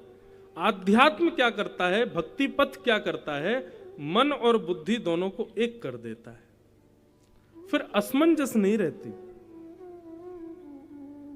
फिर दो ऑप्शन नहीं आएंगे आपके आगे, एक ही ऑप्शन आएगा और वही करना है आपको।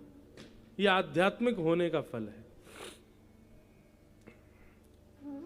उत्तानपाद राजा छोटी पत्नी के प्रति ज्यादा आकर्षित होने की वजह से बड़ी पत्नी का त्याग कर दिया। छोटी पत्नी के पुत्र हुए उत्तम, बड़ी पत्नी के पुत्र का नाम हुआ ध्रुव। ध्रुव जी ने कभी अपने पिता को देखा नहीं, मां ने कभी उनको मिलवाया भी नहीं। क्या बताएं, अभी छोटा बालक है, थोड़ा बड़ा हो जाएगा तब बताएंगे सब बात। लेकिन एक दिन छोटे से ध्रुव से उसके सब मित्रों ने पूछा, ध्रुव तुम्हारी मां तो हमने देखी, पिता कौन? ध्रुव जी महाराज बोले भैया ये पिता कौन होते हैं? बोले कि भैया हम सबके माता पिता हैं, तुम्हारे पिता कौन है बताओ। ध्रुव जी ने आज जाकर अपनी मां से पूछा, मां मेरे पिता कौन है? ये सुनकर के आश्चर्यचकित हो गई ध्रुव जी की माता जी। और आज ध्रुव जी को एक राजमहल दिखाया और कहा इस महल में जो राजा है ना ध्रुव, वही तुम्हारे पिताजी। हम उनके साथ क्यों नहीं रहते? बोले बेटा जब तू बड़ा होगा ना, थोड़ा अभी तू पढ़ाई पर ध्यान दे, अभी बाकी क्रिया जब बड़ा होगा तब बताएंगे। माँ की बात मान करके ध्रुव जी शांत रहे, लेकिन मन में इच्छा प्रकट होगी मैं भी तो देखूं मेरे पिता कैसे हैं। जैसे ही राजभवन में प्रवेश करके अंदर जाके देखा तो राजा उत्तानपाद की गोद में छोटी माँ का बेटा बैठा था। और बालकों का एक स्वभाव होता है कि अपने माता पिता की गोद में कोई और बालक बैठे, ये उनसे सहन नहीं होता। ध्रुव जी एक बाल बुद्धि होने की वजह से क्रोध में भर करके अपने पिता के पास जाने लगे, मैं बैठूंगा, मेरे पिता हैं, मैं उनकी गोद में बैठूंगा। इतने में छोटी माँ ने रोक दिया, कहां जा रहे हो? बोले पिता की गोद में बैठने। बोले वो तुम्हारे पिता हैं पर मैं तुम्हारी मां नहीं। वन में जाके भजन करो, भगवान से प्रार्थना करो, वरदान मांगे। वरदान मांगने को जब भगवान कहें तो उनसे कहना मेरा जन्म छोटी मां के गर्भ से हो, जब मेरे गर्भ से जन्म लेके आओगे तब बैठोगे इस राज्य गद्दी पर। बंधुओं ये मन है छोटी पत्नी, ये कई बार भगवान की सत्ता को भी अपने से नीचा दिखा देती है। जैसे कि हम सबको पता है कि सब जगह भगवान है और भगवान सब देख रहा है, लेकिन फिर भी हम पाप क्यों कर देते हैं? गलत करने वाला व्यक्ति क्या उसको पता नहीं है कि भगवान देख रहे हैं? उसको पता होता है भगवान देख रहे हैं, लेकिन वो सोचता है कर दो, क्या फायदा, जो होगा देख लेंगे, कर लो। ये कौन करवाता? बुद्धि कभी नहीं करवाती ये काम, ये मन करवाता है। सब लोग इधर देखो, यहां देखो, इधर देखो। बीच में कथा में कोई भी आए जाए या कोई आवाज करे, हम डिस्ट्रैक्ट नहीं होते तो आपको भी नहीं होना चाहिए। जैसे व्यास जी कथा सुना रहे हैं वैसे श्रोताओं को सुननी चाहिए।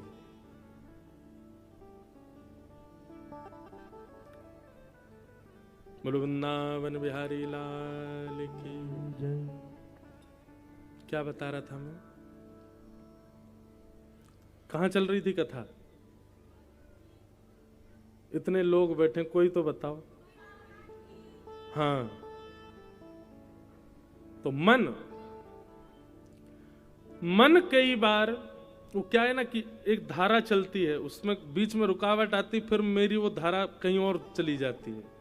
इसलिए मैं बार बार कहता हूं शांत रहो, कुछ मत बोलो, देखो कथा सुनो, कोई मत उठो ना बैठो, बस कथा सुनो। तो मन कई बार क्या करता है कि भगवत सत्ता को भी आपकी दृष्टि में नीचा दिखा देता है। पाप जितने भी लोग करते हैं वो मन के आश्रय में आके ही करते हैं, बुद्धि से कभी नहीं करते। उनका मन ऐसी आज्ञा कर देता है, अरे जो होगा सो देख लेंगे, तो कर दे एक बार, और तभी वो भगवत सत्ता को भूल करके पाप कर देते हैं। ये मन का स्वभाव है। मन जब दूषित होता है तो ठाकुर जी की स्थिति को भी नीचा दिखा देता है, ठाकुर जी की स्थिति को भी धूमिल कर देता है।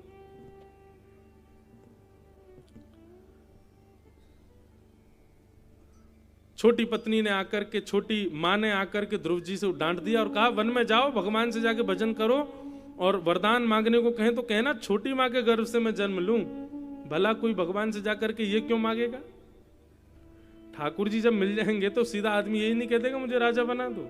लेकिन उनकी स्थिति देखो, वो कह रही है कि भगवान से कहना तुम मेरे गर्भ से जन्म लो, मतलब मेरे गर्भ से जन्मा बालक ही बैठेगा यहां पर। अपनी सत्ता को भगवान से ऊंचा बता रही है, ये मन है। ध्रुव जी महाराज रोते रोते अपनी मां के पास गए। मां ने कहा बेटा क्यों रो रहे हो? ध्रुव जी ने शिकायत नहीं की, ध्रुव जी ने कुछ नहीं बताया। ऐसी परवरिश है ध्रुव जी की कि ध्रुव जी के साथ कुछ भी हो जाए वो मां से कभी शिकायत नहीं करते। बंधुओं, चुगली करना और बालकों को शिकायत करना सिखाना भी नहीं चाहिए माताओं को, इस पर ध्यान रखना चाहिए थोड़ा।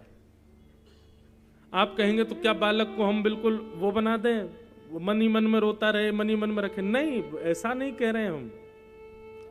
पर जो छोटी छोटी बातों को भी जाके माता पिता से कह देते हैं ना, ऐसे बालकों का आगे चल करके बुद्धि का विकार दूषित हो जाता है।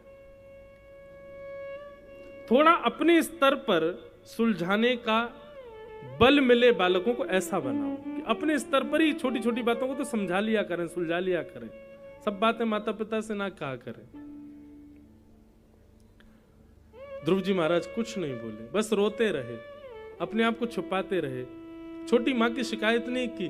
तभी एक दासी ने आकर के बताया, बोले आज राजभवन में ऐसा ऐसा हुआ, ध्रुव जी जा रहे थे, छोटी माँ ने कह दिया वन में जाओ, भगवान का भजन करो, उनसे कहो मेरी गर्भ से जब तुम्हारा जन्म होगा तब बैठोगे। आहा, ध्रुव जी की माँ ध्रुव जी के पास गई, उठा करके अपनी गोद में बैठाया, बोले रो क्यों रहे हो? छोटी माँ ने गलत कहा, छोटी माँ ने डांट दिया, छोटी माँ ने तुमको बुरा कहा, इसलिए तुमको बुरा लग रहा है? क्या बुरा कहा? अच्छा तो कहा छोटी माँ ने। बेटा मैं तो तुझे सत्संग में ले जाती हूँ, कथाओं में लेके जाती हूँ, मंदिर लेके जाती हूँ, पर छोटी माँ ने तो सीधी आज्ञा कर दी भगवान के पास ही चले जाओ। कितनी अच्छी है वो। बेटा उनके प्रति शिकायत की भावना नहीं, ऐसी दूषित भावना नहीं, बल्कि तुम तो वन में जाओ, भगवान का भजन करना, और सुनो एक बार छोटी माँ को प्रणाम करके जाना। कैसी माँ है ध्रुव जी की। ध्रुव जी महाराज छोटी माँ के पास गए, जाकर के दंडवत साष्टांग प्रणाम किया और पूरे परिवार को प्रणाम करके निकल गए वन की ओर। 4.5 वर्ष के ध्रुव जी महाराज वन में जा रहे हैं। तभी नारद जी महाराज आ गए। बंधुओं, हमारे गुरुदेव कहते हैं और शास्त्र भी आज्ञा करते हैं कि नारदो देव दर्शन। ठाकुर जी का जब दर्शन आपको प्राप्त होने वाला होगा, उससे पहले आपको नारद जी जरूर मिलेंगे, सीधे ठाकुर जी नहीं मिलेंगे। राष्ट्रपति से पहले उनका पीए जरूर मिलेगा, ऐसे भगवान से पहले नारद जी मिलेंगे। हमने एक बार अपने गुरुदेव से पूछा, मैं तो नारद जी, हमको कैसे पता चले ये नारद जी हैं? उन्होंने बहुत सुंदर उत्तर दिया, बोले कि नारद जी कोई रूप से नहीं पहचाने जा सकते। बोले नारद कौन? बोले जिनकी वाणी को देवता भी कभी रद्द नहीं कर सकते, वो है नारद। और जिनकी वाणी सुनकर के नेत्र बंद हो जाएं, हृदय में ठाकुर जी की छवि प्रकट होने लग जाए, समझ जाना वो वक्ता ही नारद है। मतलब हमारे गुरुदेव ने स्पष्ट किया कि जरूरी नहीं अब जैसे हम कथा कर रहे हैं तो आप सबके लिए हम नारद नहीं, यहां बैठे हजारों लोगों में 2-3 के लिए नारद हो सकते। क्यों? क्योंकि वाणी का प्रभाव उनके जीवन पर पड़ रहा है और वो अपने जीवन में भक्ति को प्रकट कर रहे हैं, ठाकुर जी की सेवा को प्रकट कर रहे हैं, ठाकुर जी के प्रति और अग्रसित हो रहे हैं। उनके लिए हम नारद का काम कर देंगे। तो वक्ता भली भांति वाणी से प्राप्त हो जाए तो समझ जाना यही नारद है, यही नारद। ये मिल गए तो ठाकुर जी अब मिलने वाले हैं। बस प्रयच्छति गुरु प्रीतो वैकुंठम योग दुर्लभम। नारद जी महाराज मिले। नारद जी ने आकर के ध्रुव जी को 12 अक्षर मंत्र दिया। नमो भगवते तुभ्यं वासुदेवाय धीमहि प्रद्युम्नाय निरुद्धाय नमः संकर्षणाय च। ओम नमो भगवते वासुदेवाय। ये 12 अक्षर मंत्र नारद जी ने श्री ध्रुव जी महाराज को प्रदान किया। ध्रुव जी ने जाकर के इस 12 अक्षर मंत्र से खूब ठाकुर जी का यजन किया। 1 महीने तक ध्रुव जी महाराज 3 दिन कुछ नहीं खाते और चौथे दिन केवल कपित्त फल खा करके भजन करने लगे। 1 महीने तक ऐसा किया। दूसरा महीना प्रारंभ हुआ, ध्रुव जी अब 6 दिन तक कुछ नहीं खाते, 6 दिन बाद केवल पत्ते खा करके और जल पी करके भजन करते हैं। तीसरा महीना प्रारंभ हुआ, ध्रुव जी अब 9 दिन तक कुछ नहीं खाते, केवल जल पी के भजन करते हैं। चौथा महीना प्रारंभ हुआ। अब ध्रुव जी महाराज जल पीना भी बंद कर दिया, केवल 12 दिन में एक बार श्वास लेते हैं, हवा पी करके भजन कर रहे हैं। पहले महीने में 3 दिन का व्रत, दूसरे महीने में 6 दिन का व्रत, तीसरे महीने में 9 दिन का व्रत, चौथे महीने में 12 दिन का व्रत। और व्रत का भी नियम कैसा कि पहले तो फल खाना शुरू किया, पहले महीने में फिर फल छोड़ दिया, फिर पत्ते खाने शुरू, फिर तीसरे महीने में पत्ते भी छोड़, जल पी के रहने लगे। चौथे महीने में तो केवल वायु पर आ गए, वायु पी करके भगवान का भजन करने लगे। 5वां महीना प्रारंभ हुआ। ध्रुव जी महाराज बोले ठाकुर जी आ नहीं रहे मुझसे मिलने के लिए। तो 5वें महीने में ध्रुव जी महाराज अब कोई व्रत नहीं किया, सीधे अपनी श्वास कोई वशीकृत कर लिया। बोले अब मैं श्वास ही नहीं लूंगा तब तक जब तक ठाकुर जी नहीं आएंगे। भजन करने लगे। 4.5 पौने 5 वर्ष का बालक, देवताओं में हाहाकार मच गया, दौड़ करके भगवान के पास गए। बोले भगवान जल्दी चलो इसको दर्शन देने के लिए, कितनी सुंदर भक्ति कर रहे हैं, कितनी सुंदर भजन कर रहे हैं। भगवान श्वास रोक ली है, कहीं छोटा बालक है, दम ना घुट जाए, प्राण ना निकल जाए, आप जल्दी चल करके इस बालक को दर्शन दीजिए भगवान। भगवान ने गरुड़ जी को बुलाया, शंख चक्र गदा पद्म धारण किए, तुरंत चतुर्भुज नारायण विराजे। और ये नहीं कहा कि चलो लाल को दर्शन देने चलते हैं, बल्कि ऐसा कहा चलो गरुड़ जी, ऐसे ध्रुव जी का तो हम दर्शन करने जाएंगे, ऐसे भक्त के तो हम दर्शन करने जाएंगे। और गरुड़ पर विराजमान होकर के भगवान पधार गए। अब यहां प्रश्न आता है, भागवत जी के अनुसार ध्रुव जी को 4.5 वर्ष की आयु में 5 महीने की तपस्या से भगवान मिल गए। बोले महाराज जी पहले तो ये क्लियर करो, ठाकुर जी की तपस्या में अवधि कितनी होनी चाहिए? 1 महीना, 4 महीना, 1 साल, 2 साल? भगवान की प्राप्ति के लिए उम्र कितनी होनी चाहिए? 4.5 साल के ध्रुव जी को मिल गए भगवान। ये सब बातें क्लियर करिए। आयु कितनी होनी चाहिए ठाकुर जी को, अवधि कितनी लगती है, ठाकुर जी का भजन के लिए व्रत कितना जरूरी है, ये सब बातें बताइए। देखो बंधु,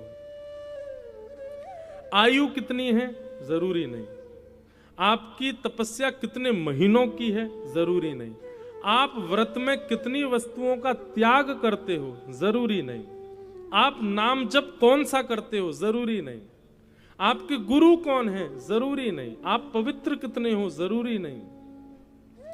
श्री प्रहलाद जी महाराज अपने प्रहलाद जी के प्रसंग में श्री प्रहलाद जी कहते हैं कि न दानम न तपो निज्य न शौचम न व्रतानि च प्रीयते मलया भक्त्या हरिरन्य विडम्बनम।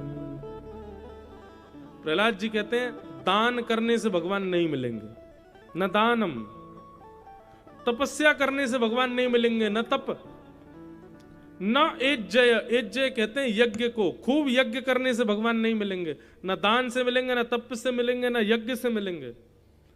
चौथा कहते हैं ना शौचम, शौचम कहते हैं पवित्रता, 3 बार दिन में नहाओ, पवित्र रहो, शुद्ध रहो, अपरस में रहो, गीले कपड़े पहन के रहो, ये मत छुओ वो मत छुओ, अरे मुझसे दूर रहो। भगवान मिलेंगे? नहीं मिलेंगे। न दानम न तपोनिज्य न शौचम न व्रतानि च, ना ही ठाकुर जी 30 दिन के महीने में 20 दिन व्रत करने से मिलेंगे। तो फिर ध्रुव जी को कैसे मिल गए भगवान? ध्रुव जी की भक्ति में ऐसा क्या है कि ठाकुर जी इतनी जल्दी प्रसन्न हो गए 5 महीने में? भगवत प्राप्ति की उत्कंठा। क्या है? भगवत प्राप्ति की उत्कंठा। उत्कंठा का मतलब पता है? उत्कंठा हिंदी शब्द है, पर हम लोग तो उर्दू के अधिकारी हैं ना। तड़फ जितनी तड़फन होगी हृदय में उतनी जल्दी ठाकुर जी मिलेंगे। आप भजन क्या करते हो, आप नियम क्या करते हो, आप व्रत कितने करते हो, आप नाम जप कौन सा करते हो, आप पवित्र कितना रहते हो, आप व्रत कितने करते हो, आप यज्ञ हवन कितने करते हो, इससे कोई फर्क नहीं पड़ता। आपके हृदय में भगवत मिलन की तड़फन कितनी है, उत्कंठा कितनी है, उससे ठाकुर जी मिलते हैं। ललक कितनी है भगवत प्राप्ति की, लगन कितनी है भगवत प्राप्ति की, उससे ठाकुर जी मिलते हैं। नहीं तो पूरा जीवन निकाल दीजिए आप, करते करते सारे भजन साधन, नहीं मिलेंगे ठाकुर जी। इसलिए ध्रुव जी की स्तुति से हमने ये सीखा कि जब तक भगवत भजन में जिद नहीं आएगी तब तक ठाकुर जी नहीं मिलेंगे। जब तक आप जिद्दी नहीं बनोगे ठाकुर जी से, ठाकुर जी मिलना ही पड़ेगा आपको मुझसे, तब तक नहीं आने वाले ठाकुर जी। हम लोग जिद्दी होके कथा सुनते हैं ना, 5 बजते ही तो उठ जाते हैं, घर जाना है, रोटी बनानी, सब्जी, ये काय बात की जिद है? ये कोई समय के बंधन में बंध के कथा थोड़ी सुननी है हमें।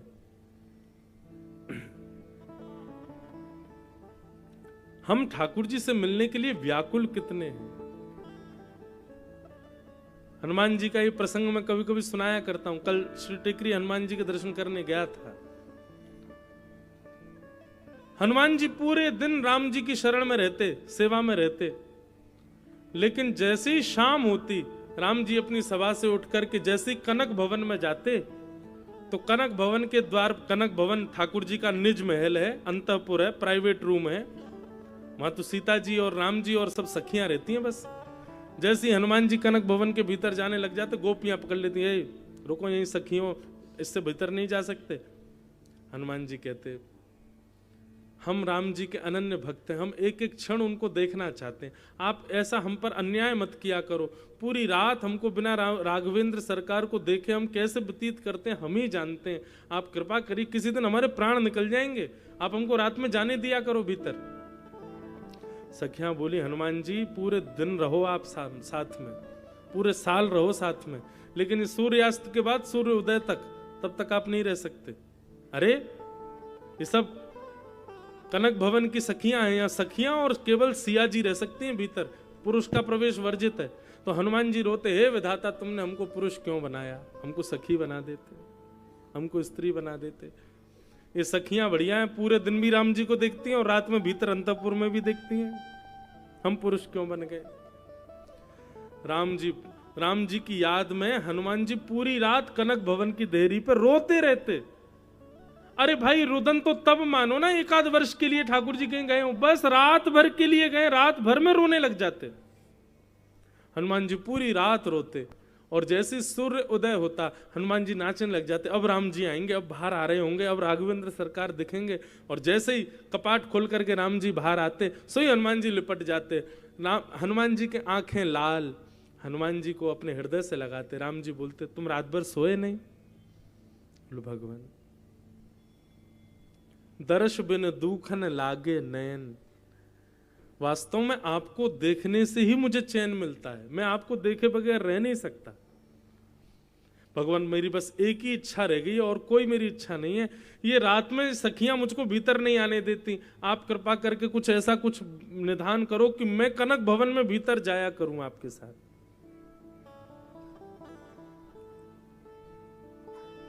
राम जी बोले, यहां की तो हमारी नहीं चलेगी, यहां तो सीता जी से आपको प्रार्थना करनी पड़ेगी। हनुमान जी बोले, वो तो हमसे बहुत लाड करती हैं, मान जाएंगी। बोले, कर लो प्रार्थना। जैसे ही हमारी जानकी जी, किशोरी जी बाहर आई, हनुमान जी चरणों में लिपट गए। जानकी जी ने खूब सहलाया। कहो हनुमान। बोले, माँ हमको आपसे एक वरदान चाहिए। बोले, क्या? बोले, रात्रि भर के लिए राम जी हमसे दूर हो जाते हैं, हमारी नेत्र तड़पने लग जाते हैं, प्राण निकलने को होते हैं, आप कृपा करिए ना, कनक भवन के अंतःपुर में हमको ले चला कीजिए। सीता जी बोली, नहीं नहीं ऐसा नहीं हो सकता भैया, ये अंतःपुर है, यहाँ पर केवल हम और श्री राघवेंद्र सरकार रहते हैं और 2-4 सखियां रहती हैं, उसके अलावा कोई नहीं जा सकता। हनुमान जी बोले, तो फिर वो दिन दूर नहीं कि आप दोनों सवेरे कनक भवन से बाहर आए तो हनुमान जी आपको मिलेंगे ही नहीं। आपकी और श्री राघवेंद्र सरकार के वियोग में कहीं मेरे प्राण ना निकल जाएं, मैं रात भर नहीं सह पाता हूं, कृपा कीजिए मुझ पर।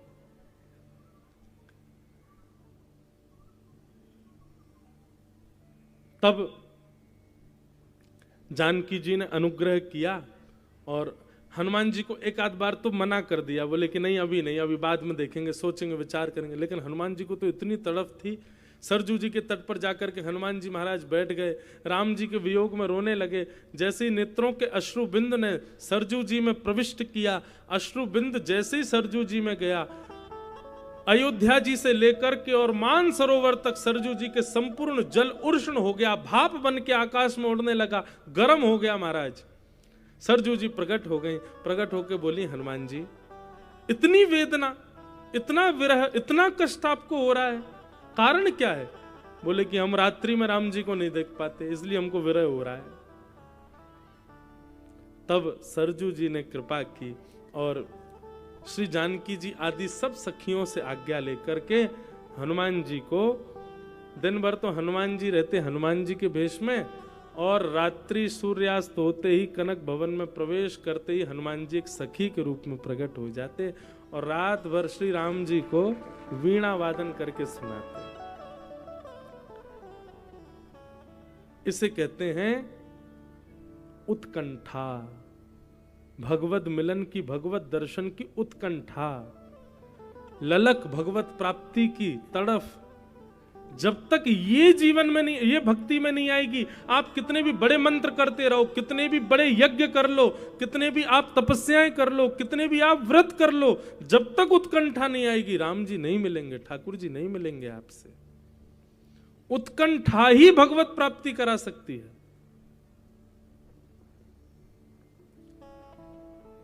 और ध्रुव जी महाराज ने यह सिद्ध करके दिखाया।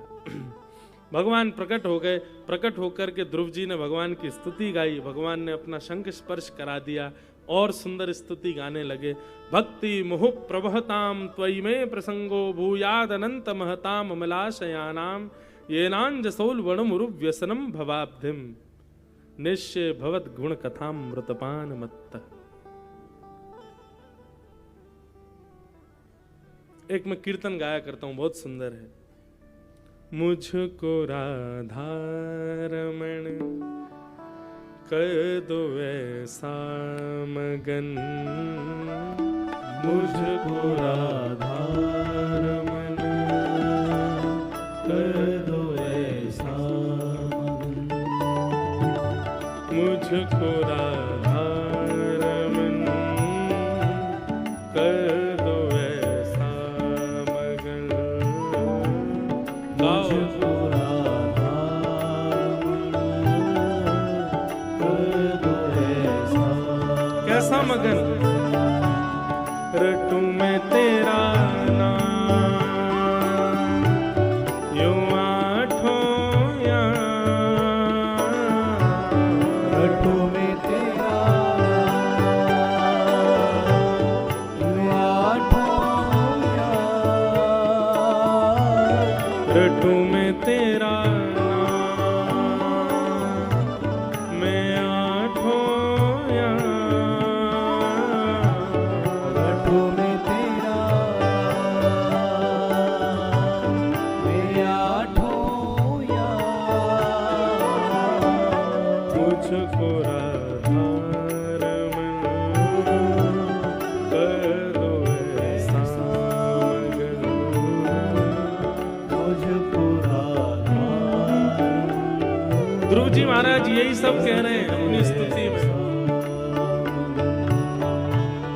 भाव भरे भूषणों से आपको सजाऊं मैं, भाव भरे भूषणों से आपको सजाऊं मैं, नित नव भोज निज हाथों से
कर दो ऐसा।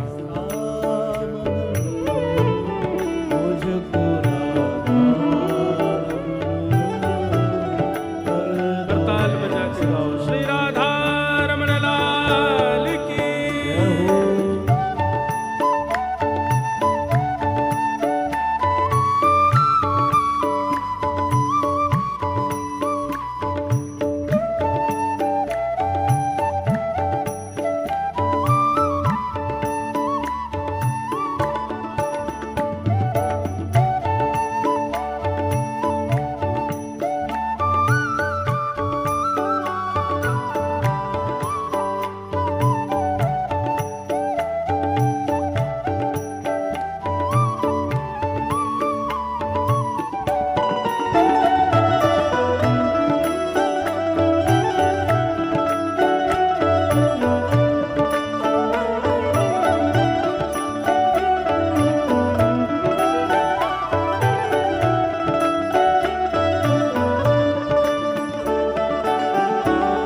करुणा निधान मुँह पे कृपा कर रीझिए।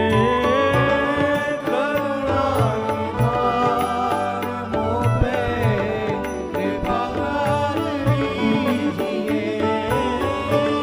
ब्रज में बसा के मोहे सेवा सुख दीजिए। बसा के मोहे सेवा सुख दीजिए। ओ ब्रज में बसा के मोहे सेवा सुख दीजिए। ब्रज में बसा के मोहे सेवा सुख दीजिए। प्रेम से भर दो मन गाऊं तेरे भजन। प्रेम से भर दो मन गाऊं तेरे भजन। ओ रटूं मैं तेरा नाम यूं आठों याम। घटो में तेरा नाम वे आठों याम। रटूं मैं तेरा नाम मैं आठों याम। घटो में तेरा नाम वे आठों याम। मुझको राधा कर दो ऐसा। मुझको राधा कर दो सब लोग गाओ। हे जय जय राधा रमण प्यारो राधा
भगवान की स्तुति गाते हुए ऐसा ही भाव रख रहे हैं, भगवान मुझ पर आप बस इतना अनुग्रह कर दीजिए, भक्ति मुहु प्रभहताम त्वयि में प्रसंगो भूयाद अनंत महताम अमलाशयानाम येनांजसौल वणम व्यसनम भवाब्धिम निश्चय भवत गुण कथाम मृतपान मत्त।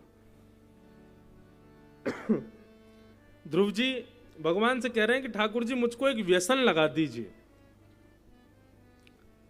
देखो, भगवान की भक्ति में जब तक आप नवीनता नहीं लाओगे तब तक ठाकुर जी प्रसन्न नहीं होंगे। रोज सवेरे घंटे हिला करके पूजा कर दी, चना चनोरी का भोग लगा दिया, दोपहर में एक बार और आरती कर दी, रात में आरती करके दूध पिला के सुबह दिए। ठाकुर जी भी ऊब गए, बोले रोज यही करता है, एक ही काम है इस पे और कुछ नहीं आता इसको। अगर रोज कोई दाल चावल ही खावे तो ऊब जाए।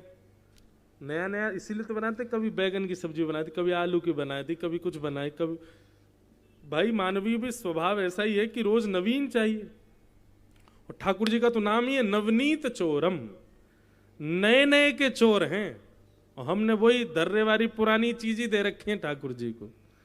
भैया भक्ति से एक चीज सीखिए, आप सबके घर में ठाकुर जी विराज रहे हैं, अपनी भक्ति में नवीनता लाओ, हर दिन कुछ नया अर्पित करो ठाकुर जी को। ठाकुर जी भी आज मतलब सवेरे भोर होते ही यूं सोचें कि आज क्या करेगा पता नहीं है, पता आज कुछ नया करने वाला होगा जरूर। ऐसी स्थिति हो जाए, ठाकुर जी आनंदित हो जाए। हम अपने लाल जी के उत्सव करते हैं, हर साल कुछ ना कुछ नया करने का प्रयास करते हैं और सोचते कुछ हैं करते कुछ और हैं। क्रम बनता है 7 दिन ये उत्सव होगा, लेकिन जब उत्सव प्रारंभ होता है तो लिखा कुछ और होता है लेकिन कर कुछ और देते हैं। तो ठाकुर जी भी हमारे चौंक जाते हैं, बोले आज तो कुछ और करना था, ये कर कुछ और रहा है। तो कभी कभी ऐसा लगता है लाल जी प्रसन्न हो जाते होंगे, वाह नया नया अर्पित करते हैं ठाकुर जी को, नई नई वस्तु पधराते हैं। भक्ति में नवीनता लाओ, एक जैसी भक्ति करने से कुछ नहीं होगा। तो ध्रुव जी ने भगवान की स्तुति गाई और ठाकुर जी से कहा, मुझे आपकी कथा सुनने का व्यसन हो जाए नाथ, ऐसी कृपा कर दो। भगवान ने अनुग्रह किया, 36,000 वर्ष तक राज्य करने के लिए ध्रुव जी को आज्ञा की। ध्रुव जी बोले, भगवान अब मुझे 36,000 वर्ष के लिए क्यों भेज रहे हो, आपके दर्शन हो गए, अब तो संग ही ले चलो। भगवान बोले, नहीं, हम बाद में थे तुम्हारे चित्त में, तुम्हारे चित्त में पहले राज्य गद्दी थी, तुमको उस पर बैठना था। ध्रुव जी बोले, भगवान अब आपका दर्शन करके कोई राज्य गद्दी की इच्छा नहीं है, कृपा कर दीजिए, मुझे ऐसा वरदान मत दीजिए। नहीं, भगवान बोले अब तो ये मिलेगा। मेरे भक्त के हृदय में यदि विषय आ जाता है तो मैं उस विषय का इतना भोग करवाता हूं कि वो विषय से ऊब जाए। तुम राज्य गद्दी पर बैठने का मन बनाए थे तो अब चलो 36,000 वर्ष तक बैठे रहना। ध्रुव जी बोले, आपने मुझे आशीर्वाद नहीं तो श्राप दे दिया, 36,000 वर्ष का राजा बना दिया। और ध्रुव जी 36,000 वर्ष तक राजा बने। 36,000 वर्ष बाद भगवान के धाम से विमान आया, सिर पर पैर रख करके ध्रुव जी महाराज भगवत धाम को प्रस्थान कर गए। आज भी ध्रुव जी नित्य सुबह प्रातः काल ब्रह्म मुहूर्त में सबको दर्शन देते हैं ध्रुव लोक के रूप में।